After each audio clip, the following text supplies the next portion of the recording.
সম্মানিত মুসলিম কেরাম, আল্লাহ রাব্বুল আলামিন সফলতার পরিপূর্ণতা সফলতার ব্যাপারে হাদিস শরীফে বর্ণিত হয়েছে। পরকালীন জীবনে আল্লাহ তাআলা যখন প্রথমে নবীগণের হিসাব গ্রহণ করবেন, পরবর্তীতে উম্মতগণের, আল্লাহ তাআলার কাছে একজন নবী হিসাবের জন্য উপস্থিত হবেন, সাথে মাত্র একজন উম্মত। সুবহানাল্লাহ, মাত্র একজন উম্মত নিয়ে একজন নবী আল্লাহ তাআলার উপস্থিত হিসাব দেওয়ার জন্য। আল্লাহ রাব্বুল আলামিন তাকে জিজ্ঞেস করবেন, পৃথিবীতে এত মানুষ থাকতে এই একজনকে নিয়ে উপস্থিত হলেন কেন? আল্লাহ এই নবী আল্লাহ তাআলার কাছে জবাব দিলেন, রব্বুল আলামিন, আমি পৃথিবীতে দ্বীনের দাওয়াত দিয়েছি, আমার উপরে যে দায়িত্ব প্রদান করা হয়েছিল আমি সেই দায়িত্ব পালন করেছি। এই একজন মানুষ আপনার পক্ষ থেকে হিদায়াতপ্রাপ্ত হয়েছে, আমার দাওয়াত কবুল করেছে, অতএব আমি তাকে নিয়ে আপনার দরবারে হাজির হয়েছি। আল্লাহ রাব্বুল আলামিন এই নবীকে বলবেন, ডাক দিতে দাও। বলে আলহামদুলিল্লাহ। তার দিকে কি? আল্লাহ জান্নাত, আল্লাহর জান্নাতের দিকে ডাক দিতে দাও। দ্বিতীয় জন যখন আসবেন, তার সাথে দুইজন থাকবে, তাকে একটা প্রশ্ন করা হবে, দুইজন কেন? উনি জবাব দিবেন, আমি দুইজনকে পেয়েছি। তাকে আল্লাহ তাআলা বলবেন, তাকে দাও। তৃতীয় নবী আসবেন, সাথে তিনজনকে নিয়ে, তাকেও প্রশ্ন করা হবে, মাত্র তিনজন কেন? তিনি একই জবাব দেবেন, আমি দাওয়াতের কাজ করি, তিনজনকে সাথে পেয়েছি, তাদেরকে নিয়ে আপনার দরবারে হাজির হয়েছি। আল্লাহ রাব্বুল আলামিন তাকেও বলবেন, ডাকে যাও। চতুর্থ ব্যক্তি, চতুর্থ নবী আসবেন, তার সাথে অসংখ্য মানুষ,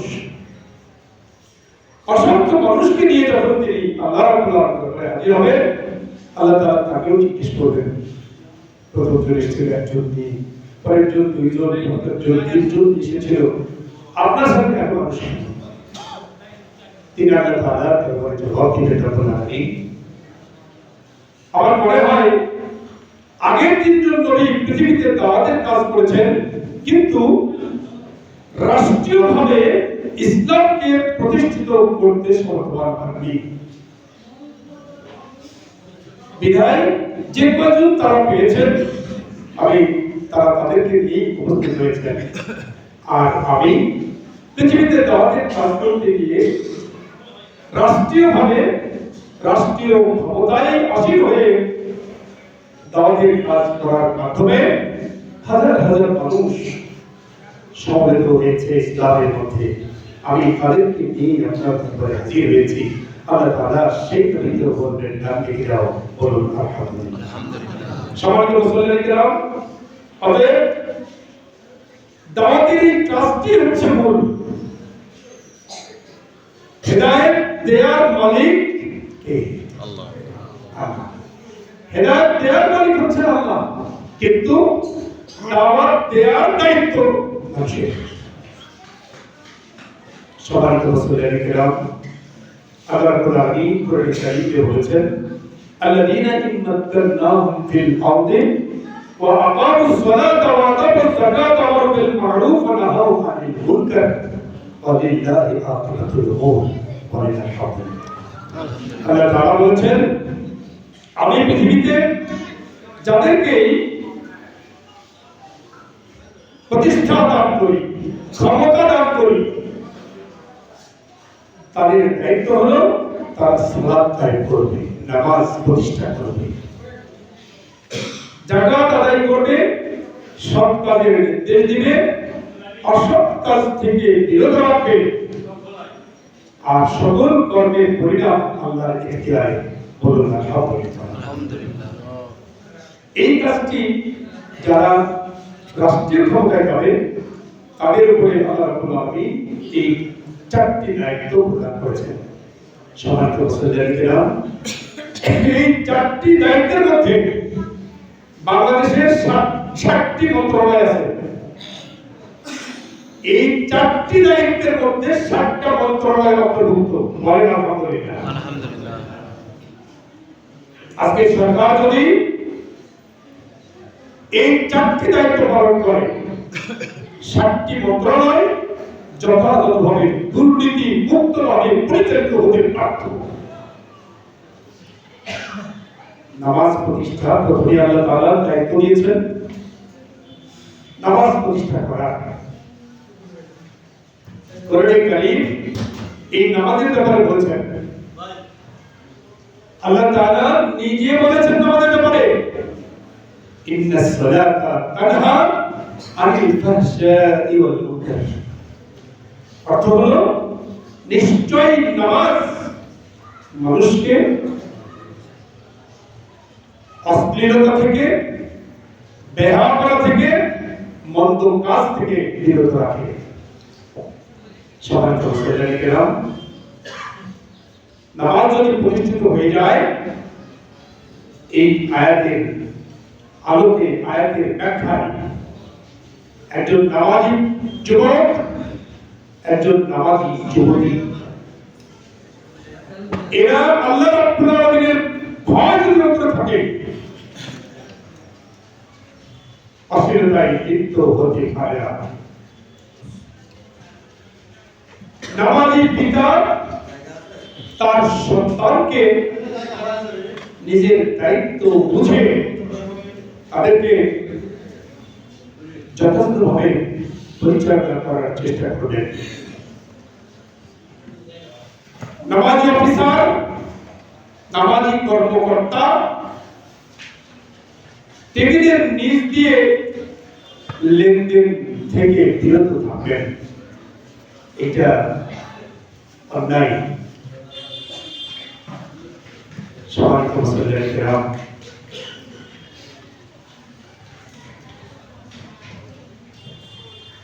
বাংলাদেশের প্রধানমন্ত্রী থেকে মন্ত্রী পরিষদ, পার্লামেন্ট সদস্য, 64 জন ডিসি, প্রায় 500টি উপজেলার ইউনো, ওসি, এই লেভেলটা যদি মোটামুটি 16-17 জন ব্যক্তি সারা দেশে, এই 16-17 জন ব্যক্তিকে যদি সুদ থেকে বিরত রাখা যায়, ঘুষ থেকে বিরত রাখা যায়, অন্যায় কাজ থেকে বিরত রাখা যায়, এই দেশের আর কেউ এই অন্যায় করার সুযোগ পাবে না। কথা বলে ঠিক না? এই 17 জনকে ন্যায় নীতি মানতে হবে, তাদেরকে দুর্নীতি মুক্ত হতে হবে, তাহলেই দেশ দুর্নীতি মুক্ত হতে বাধ্য। আর এই লোকগুলো যদি বিশেষ করে কোরআনে কারীমের আয়াতের উপরে বিশ্বাসকারী, তারা অবশ্যই এই বিশ্বাসটা যদি তারা অন্তরে ধারণ করার সাথে সাথে কাজে প্রমাণ করতে পারে, অবশ্যই কল্যাণ বয়ে আনবে।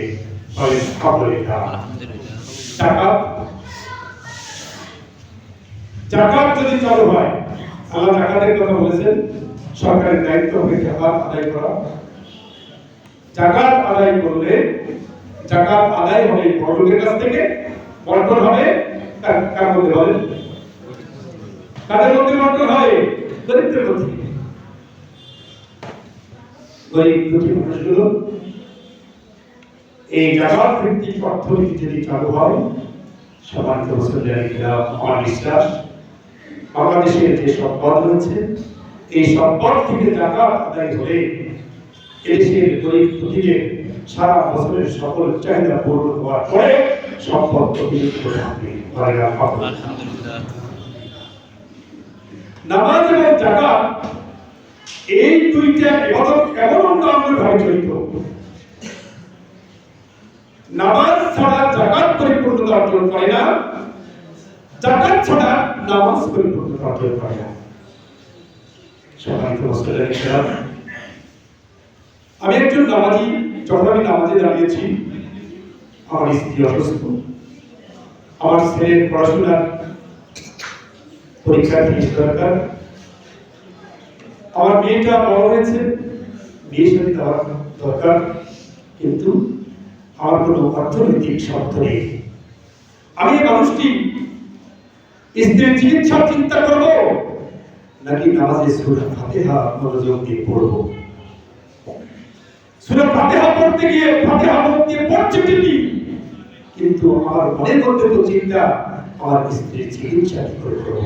কথা বলে ঠিক, আমার সন্তানের পড়াশোনার ব্যয় কিভাবে নির্বাহ হবে, এই চিন্তা মনে থাকার কারণে আমার নামাজটা পরিপূর্ণ হচ্ছে না। সম্মানিত মুসলিম, যাকাত যদি চালু থাকে, তাহলে আমি একজন দুঃখী মানুষ হিসাবে, আমি একজন অভাবগ্রস্ত মানুষ হিসাবে ওই যাকাত পাওয়ার অধিকার কি? ওই যাকাতের অর্থে আমার স্ত্রীর চিকিৎসা হবে, আমার ছেলের পড়াশোনার খরচ নির্বাহ হবে, আমার কন্যার দায় থেকে আমি মুক্তি লাভ করব। আমি সুন্দরভাবে নামাজে দাঁড়িয়ে সেজদাটা আল্লাহর সাথে কথা বলে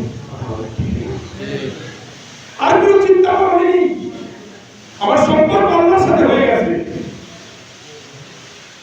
নামাজ এবং যাকাত এই দুটো যদি সমাজে চালু হয়ে যায়, এনজিওর প্রয়োজন হবে কেন? এনজিওকে সুদ দিতে হবে কেন? এনজিওর এই সুদগুলো, লোনগুলো সমাজকে শুধু কলুষিত করেনি, সমাজকে বিনষ্ট করেছে, ধ্বংস করেছে, পারিবারিক সম্পর্ক নষ্ট করেছে, স্বামী স্ত্রীর সম্পর্ক নষ্ট করেছে, ছেলে মেয়ের সম্পর্ক নষ্ট করেছে, সমাজের পারিপার্শ্বিকতা, মানুষের সাথে, পরিবেশের সাথে সম্পর্ক বিনষ্ট করেছে। কথা বলে ঠিক না? সবাই তো বুঝতে পারছে না। রাসূলুল্লাহ সাল্লাল্লাহু আলাইহি ওয়াসাল্লাম বলেছেন, আলা কুল্লুকুম রাইন কুল্লুকুম মাসউলুন আন রাইয়াতিহি। জেনে রাখো, তোমরা প্রত্যেকেই পরিচালক। কুল্লুকুম রাইন আলা রাইয়াতিহি কুল্লুকুম মাসউলুন আন রাইয়াতিহি। প্রত্যেকেই তোমার পরিচালনার ব্যাপারে আল্লাহ তাআলার কাছে জিজ্ঞাসিত হবে। فالأمير الذي على الناس راعي وهو مسؤول عن رعيته। একজন আমির, একজন নেতা, একজন প্রেসিডেন্ট, তার সরকারের ব্যাপারে পরিচালক, সে ব্যাপারে তিনি আল্লাহ তাআলার কাছে জিজ্ঞাসিত হবেন। والرجل راع على أهل بيته। একজন ব্যক্তি তার পরিবারের পরিচালক, وهو مسؤول عنهم। ওই পরিবারের সকলের ব্যাপারে তিনি আল্লাহ তাআলার কাছে জিজ্ঞাসিত হবেন। والمرأة راعية على بيت بعلها وولده وهي مسؤولة عنه। রাসূলুল্লাহ বলেছেন, একজন গৃহিণী তিনিও তার পরিবারের পরিচালক, তিনিও তার পরিবার, সন্তান, স্বামী সকলের ব্যাপারে আল্লাহ তাআলার কাছে জিজ্ঞাসিত হবেন। বলেন আলহামদুলিল্লাহ। সম্মানিত ভাইরা, আমির থেকে গৃহিণী, প্রেসিডেন্ট থেকে গৃহিণী, সবার কথা হাদিসে এসেছে। কেউ আল্লাহ তাআলার এই জিজ্ঞাসার বাইরে নয়। রাসূলুল্লাহ সাল্লাল্লাহু আলাইহি ওয়াসাল্লাম বলেছেন, প্রত্যেক আদম সন্তানকে কিয়ামতের ময়দানে নিজের পায়ের উপরে দাঁড় করানো হবে। দাঁড় করিয়ে 5টি প্রশ্ন জিজ্ঞেস করা হবে। লা তাজুলু কদামা আবদিন হাত্তা ইসআলু আন খামসিন। প্রত্যেক বান্দাকে 5টি প্রশ্নের জবাব না দেওয়া পর্যন্ত কদম তুলতে দেওয়া হবে না। পাঁচটি প্রশ্নের জবাব কদমের উপরে দাঁড়িয়ে থেকে জবাব দিয়ে তারপরে বাদল সবাই মুসলিমরা একটু চিন্তা করলে আমরা বুঝতে পারবো সেই দিনের কিয়ামতের ময়দান কত ভয়াবহ, কত কঠিন, কত ময়দান। এই ময়দানে জবাব দিতে হবে আল্লাহ তাআলার কাছে। আল্লাহু আকবার। আল্লাহ তাআলার কাছে জবাব দিতে হবে। সেই জবাব যদি আমার দুনিয়ার জীবনে তৈরি না থাকে,